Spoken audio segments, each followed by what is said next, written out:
നല്ല ടേസ്റ്റുള്ള ഒരു നാരങ്ങ അച്ചാറാണ് കേട്ടോ നമ്മൾ ഉണ്ടാക്കിയിരിക്കുന്നത്. അപ്പോൾ ഇതെങ്ങനെയാണ് ഉണ്ടാക്കുക എന്നൊന്ന് നോക്കാം നമുക്ക്. കഴിഞ്ഞ ദിവസം പച്ചക്കറിയൊക്കെ വാങ്ങിയിട്ട് വന്നപ്പോൾ നല്ല പഴുത്തൊരു നാരങ്ങ ഉണ്ടായിരുന്നു കേട്ടോ അതിൽ. അപ്പോൾ ഇവിടെയൊക്കെ സാധാരണ വടുകുപ്പുളി നാരങ്ങ എന്നാണ് അതിന് പറയുക. അപ്പം നിങ്ങളുടെ നാട്ടിലൊക്കെ അതിന് എന്താ പറയുക എന്നൊന്ന് കമൻറ്റ് ചെയ്യും കേട്ടോ. ഇത് നമ്മൾ ആദ്യം മുറിച്ചിട്ട് നല്ലോണം കഴുകിയിട്ട് അതൊന്ന് മുറിച്ചെടുത്തിട്ട് കുറച്ച് ഉപ്പ് തിരുമ്മിയിട്ട് വെച്ചിരിക്കുകയാണ് കേട്ടോ. അപ്പോൾ ഇനി ഇതുകൊണ്ടാണ് നമ്മൾ അച്ചാർ ഉണ്ടാക്കാൻ പോണത്. അപ്പോൾ അതിന് ശേഷം ഒരു പാത്രത്തിൽ കുറച്ച് എണ്ണ ഒഴിച്ചിട്ട് കടുക് പൊട്ടിക്കുക. പിന്നെ കുറച്ച് ഉലുവയും കൂടി ചേർത്ത് കൊടുക്കണം കേട്ടോ. അപ്പോൾ ഇത് നല്ല ടേസ്റ്റാണ്. അപ്പോൾ ഇത് ഉണ്ടാക്കുമ്പോൾ ഒരു പഴുത്ത നാരങ്ങ എടുക്കാൻ എല്ലാവരും ശ്രദ്ധിക്കണം. ചിലപ്പോൾ അത്രത്തോളം പഴുത്തില്ലെങ്കിൽ ചിലപ്പോൾ ഇതൊന്ന് കയ്ക്കാൻ സാധ്യതയുണ്ടാവും, കയ്പ്പുണ്ടാകാൻ സാധ്യതയുണ്ട് കേട്ടോ. അപ്പോൾ അങ്ങനെ നമ്മൾ ഉലുവയൊക്കെ ഇട്ട് കൊടുത്തിട്ടുണ്ട്. ഇനി അതിനാവശ്യമുള്ള കറിവേപ്പില ഇട്ട് കൊടുക്കുക. പച്ചമുളക് ഉണ്ടെങ്കിൽ ഇതിൻ്റെ കൂടെ ഇട്ട് കൊടുത്താൽ നന്നായിട്ടുണ്ടാവും. ഞാനിപ്പോൾ ഇതിൽ പച്ചമുളക് യൂസ് ചെയ്തിട്ടില്ല കേട്ടോ. 2 വറമുളകാണ് നമ്മൾ പൊട്ടിച്ചിട്ട് കൊടുക്കുന്നത്. പിന്നെ നമ്മൾ എരിവിന് വേണ്ടിയിട്ട് നമ്മളതിൽ മുളക് പൊടിയെല്ലാം ചേർക്കും കേട്ടോ. ഇനി ഇത് നന്നായിട്ട് ഒന്ന് ഇളക്കി കൊടുക്കുക. തീ ലോ ഫ്ലെയിമിൽ വെച്ചിട്ട് വേണം ഇത് ചെയ്യാനുണ്ടെങ്കിൽ കരിഞ്ഞു പോകും ചിലപ്പോൾ. ഇനി ഇതിലേക്ക് ആവശ്യമായിട്ടുള്ള പൊടികളൊക്കെ ചേർത്ത് കൊടുക്കുക കേട്ടോ. അപ്പോൾ ഇതൊന്നില്ലെങ്കിൽ തീ ഓഫ് ചെയ്യുക, അല്ലെങ്കിൽ ലോ ഫ്ലെയിമിൽ വെച്ചിട്ട് പൊടികളൊന്ന് ഇളക്കി കൊടുക്കണം. പിന്നെ ഇതൊന്ന് നന്നായിട്ടൊന്ന് കളറ് മാറുന്നത് വരെ ഒന്ന് ഇളക്കി കൊടുക്കുക കേട്ടോ.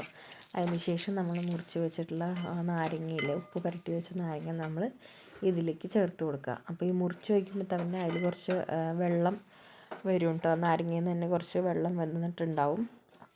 അപ്പോൾ ഇപ്പോൾ പൊടിയൊക്കെ നന്നായിട്ട് നല്ല കളറ് മാറിയിട്ട് വന്നിട്ടുണ്ട്. അപ്പോൾ ഇനി നമ്മൾ ഇതിലേക്ക് നാരങ്ങ ചേർത്ത് കൊടുക്കുക കേട്ടോ.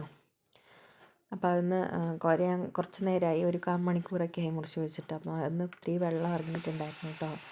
അപ്പോൾ ഇനി ഇതിലേക്ക് ആവശ്യമായിട്ടുള്ള ഉപ്പൊക്കെ ഇട്ട് കൊടുക്കണം. ഉപ്പ് പോരെങ്കിൽ തിരുമ്മി വെച്ചിട്ടുണ്ട് കുറച്ച് ഉപ്പിട്ടിട്ട്. അപ്പോൾ അത് പോരെങ്കിൽ കുറച്ചും കൂടി ഇട്ട് കൊടുക്കണം. എന്തായാലും ഇത് നല്ല പുളിയുള്ളത് കൊണ്ട് ഉപ്പ് വേണ്ടി വരും. അപ്പോൾ നമ്മൾ അതിന് ആവശ്യമുള്ള ഉപ്പും കൂടെ ചേർത്ത് കൊടുക്കുക.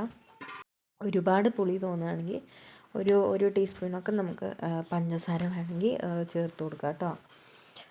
അപ്പോൾ ഏകദേശം റെഡി ആയിട്ടുണ്ട്. ഇനി ഇതൊന്ന് അതിൽ നിന്ന് വെള്ളം ഇറങ്ങി വന്നതാണ്. അപ്പോൾ ഒന്ന് നന്നായിട്ടൊന്ന് കുക്കാവണ വരെ വയ്ക്കുക. ഒരു 2 ദിവസമൊക്കെ പഴകിയിട്ട് ഉപയോഗിക്കുന്നതായിരിക്കും ഇതൊന്നുകൂടി നന്നായിട്ടുണ്ടാവുക കേട്ടോ. അപ്പോൾ ഒരുപാട് കുറച്ച് ദിവസമൊക്കെ കേടുകൂടാതിരിക്കും. നല്ല ടേസ്റ്റാണ്. അപ്പോൾ എല്ലാവരും ഒന്ന് ട്രൈ ചെയ്ത് നോക്കണം കേട്ടോ. ഇപ്പം നല്ലൊരു മണവും എല്ലാം വരുന്നുണ്ട്. അപ്പോൾ ഒരു ചോറിന് ഇതുണ്ടെങ്കിൽ വേറൊരു കറിയുടെയും ആവശ്യം തന്നെ ഇല്ല. അത്രയ്ക്കും ടേസ്റ്റുള്ള ഒരു അച്ചാറാണ്. അപ്പോൾ ഇത് ഉണ്ടാക്കിയിട്ട് ഇപ്പോൾ 2 ദിവസം കഴിഞ്ഞു കേട്ടോ. നമ്മളപ്പോൾ തണുത്തിട്ട് ഒരു പാത്രത്തിലിട്ട് വെച്ചതാണ്. അപ്പോൾ കാണുമ്പോൾ തന്നെ അറിയാം അത് നല്ല ടേസ്റ്റ് ഉണ്ടാവും. അപ്പോൾ എല്ലാവരും സപ്പോർട്ട് ചെയ്യുക, സബ്സ്ക്രൈബ് ചെയ്യുക.